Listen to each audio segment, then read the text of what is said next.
Welcome back to my YouTube channel. आप सभी के लिए जो थंबनेल है उसी से ही आप रिगार्डिंग हर एक पॉइंट्स क्लियर करूँगी। जो फर्स्ट टाइम दे रहे हैं सीटेक उनके लिए स्पेशली फॉर, क्योंकि सीटेक पेपर 1 की बात करें या पेपर 2 की बात करें, कहीं ना कहीं बच्चों को यह समझ नहीं आता कि हम तैयारी कैसे शुरू करें। और फर्स्ट टाइम पे ही क्लियर होगा, वो भी पॉइंट बताऊंगी किस तरीके से करना है, क्या पहले स्ट्रैटेजी बनानी है, किस तरीके से कौन कौन से पॉइंट्स को ध्यान में रखना है। वीडियो को स्क्रिप्ट बिल्कुल भी नहीं कीजिए, लास्ट तक देखिए ध्यान से। First point is very important. सबसे पहला तो आपका डिसाइड होना चाहिए कि अगर आपने बीएड कर रखा है, सपोज फॉर बीएड कर रखा है, या बीएड में फर्स्ट सेमेस्टर है या सेकेंड सेमेस्टर है, थर्ड में है, फोर्थ में है, फिफ्थ में है, किसी भी सेमेस्टर में आप दे रहे हैं, तो सीटेक आपके लिए एलिजिबिलिटी क्राइटेरिया क्या होता है कि जो बीएड वाले होते हैं, स्पेशली फॉर बीएड वालों के लिए क्या होता है, पेपर 2 आपको भी पता है सीटेक के लिए दे सकते हैं।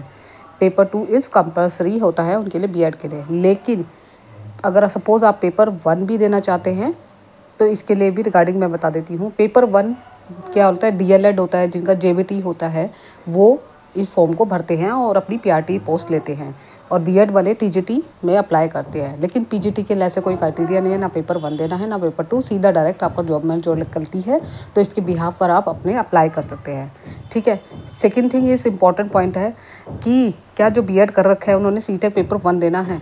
देखिए, सीटेक पेपर 1 देने का मतलब यह है कि आपके पास इसको क्लियर करने के पास अपॉर्चुनिटी खुल जाती है। देखिए, सपोज़ आप प्राइवेट सेक्टर में भी वहाँ पे सीटेक पेपर 1 पीआरटी के लिए मांगा होता है तो अप्लाई कर सकते हैं। लेकिन आप गवर्नमेंट जॉब की कहें तो गवर्नमेंट जॉब में पीआरटी वालों को, जो जिन्होंने बीएड कर रखा होता है, पीआरटी वालों को एलिजिबिलिटी क्राइटेरिया के अंतर्गत नहीं रखते हैं।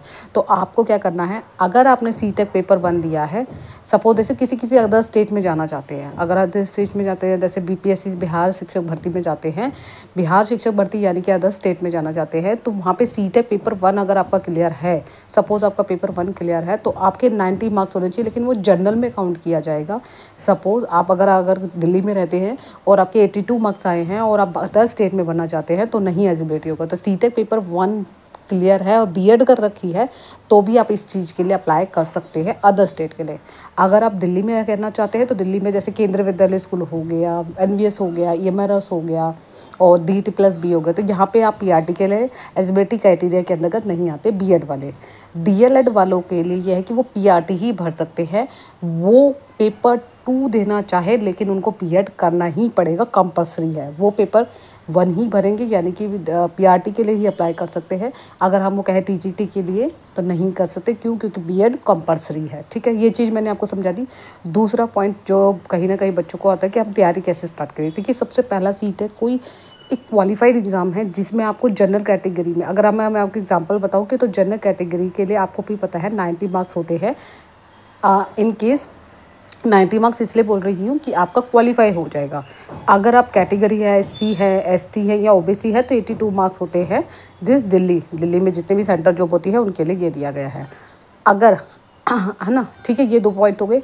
इसके बाद सेकंड पॉइंट होता है कि पेपर 1 की तैयारी बता दी मैंने, पेपर 2 की तैयारी कर रहे हैं। देखिए, पेपर 1 एक ऐसा पेपर है जिसमें आपका नॉर्मली सब्जेक्ट आते हैं जो आपने पीआरटी में पढ़े होते हैं। जैसे बीएड कर रहे हो तो बीएड, जैसे डीएलएड करा होता है, डीएलएड में सारे सब्जेक्ट आते हैं आपके। सीटीपी भी आती है, हिंदी भी आती है, इंग्लिश भी आती है, पेडोलॉजी सेक्शन भी मेरा पढ़ा जाता है।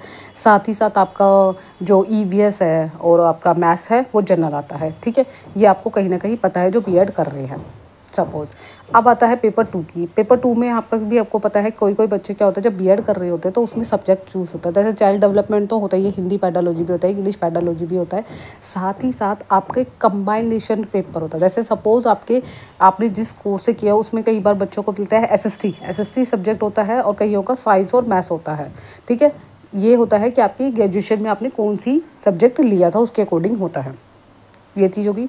अब आता है कि हमने पेपर 1 के बारे में लिया, अब है पेपर 1 में जो होता है और पेपर 2 में 2 सिमिलर चीज़ें जो होती है। सीडीपी की बात करूँ, सीडीपी सिमिलर होता है। ठीक है, हिंदी होती है, हिंदी पेडोलॉजी। ठीक, उसके बाद इंग्लिश पेडोलॉजी होती है और देन उसके बाद आपका जो होता है ईवीएस होता है और मैथ्स होता है पेपर 1 में। सीडीपी आपकी 15 मार्क्स की आएगी जो आपका कंटेंट है। ठीक है, फिर आएगी 15 मार्क्स की पेडोलॉजी मतलब बच्चों को किस तरीके से पढ़ाया जाता है वो बीएड में हमें सिखाया जाता है। इसी तरीके से 15 नंबर की हिंदी में, 15 नंबर की हिंदी में आएगी 15 नंबर हिंदी का आपके जो है जो पैसेज है, देखिए बहुत इंपॉर्टेंट है कि इसमें आप मतलब जो मार्क्स होते हैं वो फ्री के होते हैं। अगर हिंदी की बात करूँ और सेम इंग्लिश में भी यही होता है। इंग्लिश और हिंदी में दोनों में क्या फ़र्क नहीं है, कुछ मिनिमल फ़र्क नहीं है। 15 नंबर की पैसेज या अगर आपने हिंदी लैंग्वेज फर्स्ट भरी है तो एक पैसेज, दोनों पैसेज होंगे, यानी कि दोनों ही गद्यांश होंगे, दोनों ही आपके जो होंगे पैसेज होंगे। और 15-15 नंबर के तो पैसेज होंगे और 15 नंबर की आपकी पैडल हो जाएगी। इंग्लिश में भी ऐसी 15 नंबर के पैसेज और एक पोएम होती है और देन आपकी 15 नंबर की पैडल हो जाएगी। ये दोनों मिला के 30 नंबर के होते हैं टोटल।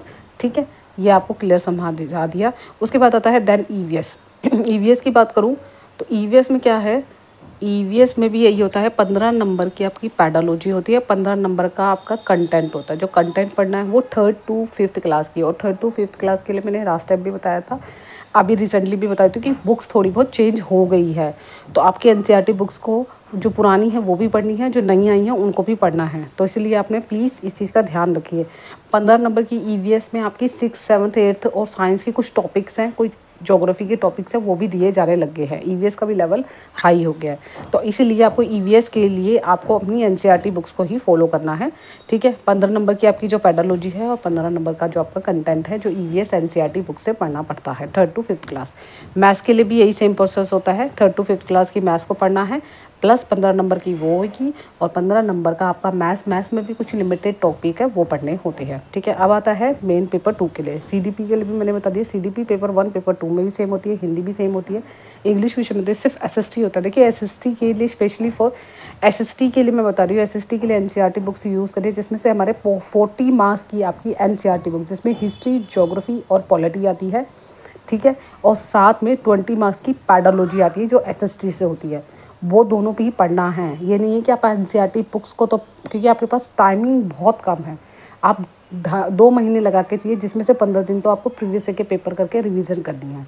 तो ये इन दो महीनों में आपके, यानी कि आपका अक्टूबर चल रहा है, नवंबर तक आपको अपना सफिशिएंट सिलेबस जितना भी है वो ख़त्म करके अपनी प्रैक्टिस शुरू करनी है। तो इन 2 महीनों में आपको प्रैक्टिस क्या करनी है, एनसीईआरटी बुक्स को पढ़ना शुरू कीजिए, जिनका पेपर 2 स्पेशली फॉर एसएसटी के लिए। पहले आपको जो भी ईजी लगता है वो पढ़िए, उसके पढ़ते पढ़ते हाईलाइट कर लीजिए पॉइंट जो भी आपको। आप हाईलाइट कैसे करोगे इसका भी रीज़न मैं आपको कैसे बताऊँगी। इसको पढ़ने से पहले आपको सबसे पहले एक और स्टेप पे बढ़ना है, वो है आपको सबसे पहले सिलेबस देखना है कि सिलेबस क्या है। फर्स्ट ऑफ ऑल सिलेबस के बाद आपको देखना है प्रीवियस ईयर के पेपर, कि प्रीवियस ईयर के जो पेपर हैं वो कहाँ से मिलेंगे, वो भी मैं अभी बताती हूँ।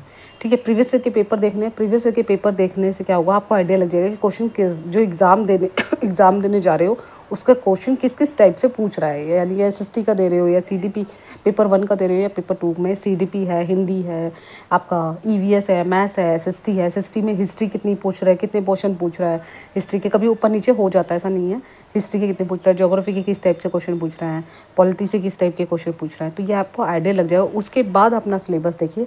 सिलेबस में जो दे रखा है उसमें भी सब टॉपिक है। देखिए जो सिलेबस दे रखा है उसमें भी कुछ टॉपिक सब टॉपिक, उससे प्रीवियस ईयर के पेपर से ही आइडिया लगेगा कि कौन कौन से टॉपिक से पूछे जा रहे हैं।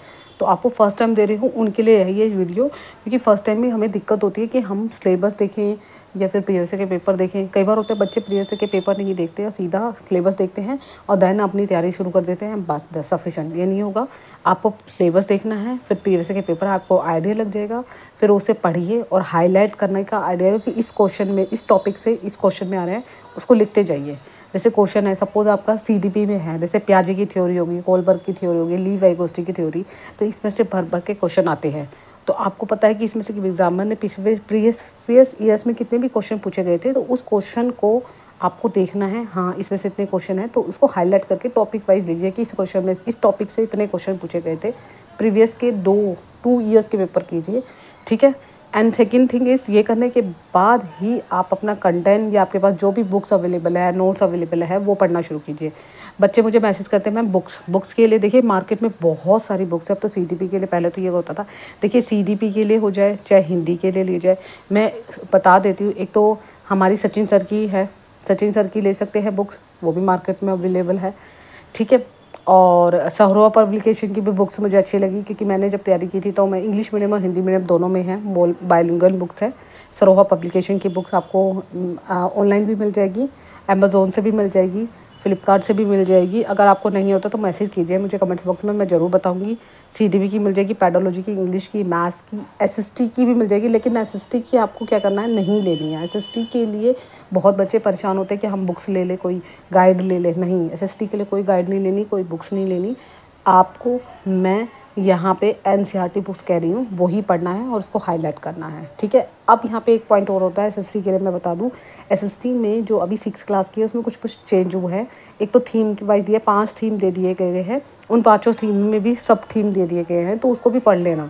ये नहीं है कि आप प्रीवियस बुक्स तो पढ़ रही है, लेकिन जो पुरानी बुक्स है वो तो पढ़ रहे, साथ में नई 6 क्लास की बुक्स जो आई है उनको पढ़ना बहुत ज़रूरी है, जो सीटेक की एसएसटी की तैयारी कर रही है। ये पॉइंट्स हो गया। ये करने के बाद जब आपका सिलेबस, आपका टारगेट होना चाहिए मेरा सिलेबस 15 डेज़ मुझे अपनी प्रैक्टिस के लिए रखने हैं। प्रैक्टिस के लिए क्या करना है, मतलब प्रीवियस ईयर के पेपर करने हैं। प्रीवियस ईयर के पेपर कहाँ से मिलेंगे, बहुत सारी ये किरण पब्लिकेशन की बुक्स आती है जिसमें आपके प्रीवियस ईयर के पेपर बहुत ही अच्छे, उसके आंसर भी बहुत अच्छे होते हैं और उसका स्पेन भी किया हुआ होता है। तो किरण पब्लिकेशन की बुक्स आपकी पेपर 1 की और पेपर 2 दोनों की मिल जाएगी, ठीक है। अलग अलग सब्जेक्ट की लेना, इकट्ठी मत लेना, क्योंकि आपको इकट्ठी भी मिल जाती है, लेकिन आप सपोज कीजिए अलग अलग लीजिए ताकि आपको ईजिली प्रैक्टिस कर पाओ, ठीक है। ये हो गया। और फिर उसके बाद देन मॉक टेस्ट। अब मॉक टेस्ट के लिए बच्चे बहुत ज़्यादा परेशान होते हैं। मॉक टेस्ट के लिए आपके पास एक टेस्ट एप्लीकेशन बता दूँ, टेस्ट एप्लीकेशन ही है इसका नाम। उसका लिंक अगर आप मुझे बोलोगे तो मैं दे दूँगी, वहाँ पे जाकर उसको ज्वाइन कीजिए। जब आपका सिलेबस पूरा हो जाए तो उससे आप प्रैक्टिस कर सकते हो। तो ये वेरी वेरी इंपॉर्टेंट है। अब लास्ट में आता है जब आपने सारा सिलेबस कर लिया, कंटेंट भी पढ़ लिया, एक आता है जब पेपर सॉल्व करने जाओ तो टैग वर्ड्स होते हैं। टैग वर्ड्स कोई नेगेटिव टैग वर्ड्स होते हैं और कुछ पॉजिटिव टैग वर्ड्स होते हैं, तो इनको भी हमें ध्यान में रखना है। इसमें भी मैंने अलग अलग बना रखे हैं। जब हम करेंगे ना काम, तो स्टार्टिंग में करेंगे तो मैं टैग वर्ड्स भी बता दूंगी। संस्कृत के, हिंदी के, इंग्लिश के, मैथ्स के, सीडीपी के, एसएसटी के भी कुछ टैग वर्ड्स होते हैं जिनको अगर वो आ जाए तो उस क्वेश्चन के अकॉर्डिंग आपको आंसर दे भी सकते हैं, जिसमें कन्फ्यूज़न होता है बहुत सारे बच्चों को। तो वो टैग्स हमारे हेल्प करते हैं हमें क्वेश्चन को सॉल्व करने में, ठीक है। ये नहीं बोल रही कि सारे क्वेश्चन ऐसे ही होते हैं, कई बार हमारा जो पढ़ा होता है हमें वो भी लॉजिक लगाना होता है, हमें वो भी चीज़ समझनी होती है। देन हम टैग वर्ड्स की भी हेल्प से काफ़ी सारे क्वेश्चन नहीं आते, जो ट्रिकी क्वेश्चन होते हैं उसमें आप टैग वर्ड्स यूज़ कर सकते हैं और आसानी से उस क्वेश्चन को सॉल्व कर सकते हैं। तो इसी तरीके से आपको सीटेट की तैयारी करनी है और आराम से फर्स्ट टाइम ही आपको सेल्फ स्टडी करनी है। मैं तो यही कहूँगी सीटेट के लिए सेल्फ स्टडी ही सफिशेंट होती है, लेकिन आपको पढ़ने के लिए गाइड सही मिल जाए, जरिया सही मिल जाए, ताकि आप अच्छी तरह आराम से 120 प्लस ला सकते हो। 120 तो बहुत कम है, बच्चों की 130 135 मार्क्स भी आते हैं जो इसी तरीके से इजी वे में अपना पढ़ते हैं और अपना पेपर क्लियर करते हैं। तो यही स्टेप है। अब आता है पेपर की। बहुत सारे बच्चों को ये होता है कि सीटेट के पेपर कहाँ है। हम चलते हैं सीटेट के पेपर की तरफ। सबसे पहले आपको गूगल पे लिखना है। गूगल तो पता ही है सभी को, गूगल या क्रोम जो भी है आपके पास अवेलेबल। फ़ोन पे भी कर सकते हो, लेकिन फ़ोन से डाउनलोड नहीं करेंगे क्योंकि इसका रीज़न ये है कि इसमें जिप फाइल होती है। तो जिप फाइल जल्दी से डाउनलोड तो हो जाती है, लेकिन हम उसको खोल नहीं पाते हैं फ़ोन में। अगर आपको एप्लीकेशन डाउनलोड करनी पड़ेगी जिप फाइल के लिए, तो इसलिए कोशिश कीजिए लैपटॉप में ही खोल लीजिए। फ़ोन में भी हो जाएगा, लेकिन मैंने आपको एप्लीकेशन डाउनलोड करनी पड़ेगी जिप फाइल के लिए, उसके बाद फाइल के अकॉर्डिंग खुल जाएगा। यहाँ पे सीटेट की वेबसाइट पे जाएंगे, सबसे टॉप पर ही CTET लिखेंगे, ये वाली वेबसाइट खुल जाएगी। यहाँ पे आपको पता ही है कि 7 अक्टूबर ऐसे ही अपडेट दे रखा है सारा, जो सीटेट अप्लाई कर चुके हैं दिसंबर वाले उनके लिए दे रखा है। फिर सबसे पहले नीचे जाना है, ये इन्फॉर्मेशन रिवाइज इन्फॉर्मेशन, इसमें सारा सिलेबस आपको मिल जाएगा। अगर आपके पास सिलेबस नहीं है, मैं सिलेबस की बात भी कर देती हूँ। हाँ, सिलेबस मिल जाएगा। इन्फॉर्मेशन बुलेटिन में पेपर 1 और पेपर 2 दोनों के लिए मिल जाएगा, तो ये देख सकते हैं। सेकेंड थिंग, नीचे स्क्रॉल करना है। सबसे नीचे देखिए यहाँ पे लिखा है आपका सारा जो आपको पेपर की ज़रूरत है। बहुत बच्चे को पेपर की नहीं मिलते हैं, तो ये लिखा हुआ क्वेश्चन पेपर, ये क्वेश्चन पेपर है। इस क्वेश्चन पेपर पर इसमें इसके नीचे आंसर की भी दे रखी है। तो सबसे पहले मैं आपको क्वेश्चन पेपर दिखा देती हूँ ताकि आपको कन्फ्यूज़न है। इस पर क्लिक करना है, ये क्लिक करोगे, उसके बाद देन आपके नीचे स्क्रॉल करोगे, आपको प्रीवियस ईयर के बुलेटिन भी मिल जाएगा और यहाँ पे सारे जितने 2018 से अब तक के पेपर हुए हैं वो मिलेंगे। अगर आपको रिसेंटली चाहिए पेपर कि हाँ मेरा प्रीवियस ईयर में जो अभी जनवरी में पेपर हुआ, जनवरी का पेपर है, या फिर आपके ये जुलाई वाला पेपर हुआ था जो 7 जुलाई को था, उसका भी मिल जाएगा। उसका अगर नहीं मिलता तो मेरे को बता देना, मैं उसका भी बता दूँगी, ठीक है। इस पर क्लिक करोगे, ये इस पर क्लिक करना है, आपको यहाँ पे नीचे ही पेपर आ जाएंगे। ये देखिए सेट 1 सेट 2, सेट के अकॉर्डिंग पेपर होते थे, तो सिर्फ ऊपर नीचे होते हैं। ये पेपर एक ही हुआ। पहले क्या होता था, पहले पेपर ऑनलाइन होता था, तो ऑनलाइन में काफ़ी सारे पेपर होते थे। ये इसी साल से हुआ है, पिछले 23 बीच में पहले ऑफलाइन हुआ, फिर ऑनलाइन हुआ, अब दोबारा से ऑफलाइन शुरू हो गया। तो पेपर 1 ही है। आप इस पर क्लिक करोगे तो जब फाइल खोलोगे ना, तो इस पर क्लिक करना, पेपर 1 चाहिए तो इस पर क्लिक करोगे तो ये अभी फ़िलहाल के लिए अगर ओपन हो सकती है तो ये लॉगिन मांग रहा है। तो मैंने जैसे लॉगिन किया, अगर ये जीप फाइल है, अगर मेरे फ़ोन में मैंने डाउनलोड कर रखी है, कई बार होता है, कई बार ये देखो जीप लिखा हुआ है GIP, तो ये डाउनलोड हो जाएगी। इस तरीके से आप जीप फाइल को डाउनलोड, क्योंकि मैंने जीप एप्लीकेशन डाउनलोड करके, तो इसलिए मेरी आसानी से ये ऐप डाउनलोड हो जाएगा। इस तरीके से आप पेपर 1 और पेपर 2 डाउनलोड कर सकते हैं। अगर आपको सपोज़ आपको आंसर की नहीं मिलती है तो आप आंसर की भी यहाँ पे कोई भी एग्ज़ाम के पेपर है वो आप डाउनलोड कर सकते हैं। आंसर की के लिए यहीं पर नीचे है सारी ईयर की आंसर की दे रखी है। देखिए यहाँ पे 2024 से जो जुलाई का भी होता है उसकी भी आंसर की आ गई है, उसका पेपर भी आ गया है। उसका पेपर भी मैं आपको दिखा दूँगी, अगर नहीं मिलेगा तो मुझे यहाँ सारी आंसर की है अब तक के जितने भी पेपर हुए हैं 2018 से 21 की, पेपर 1 और पेपर 2 की दोनों आंसर की यहाँ पे अवेलेबल है। तो इससे आंसर की मैच करने का तरीका भी बहुत ईजी है, आपको पता ही है। जो आपने सेट देखना उसके अकॉर्डिंग सेट नंबर, जैसे M है तो M के सेट अकॉर्डिंग CDP की में जो क्वेश्चन होते हैं वो 1 से लेकर 30 तक होते हैं। CDP के 31 से लेकर आपके 60 क्वेश्चन जो होते हैं वो पेपर 1 के अलग होते हैं और पेपर 2 के थोड़ा डिफरेंट होता है, तो मैं अलग से बता दूँगी।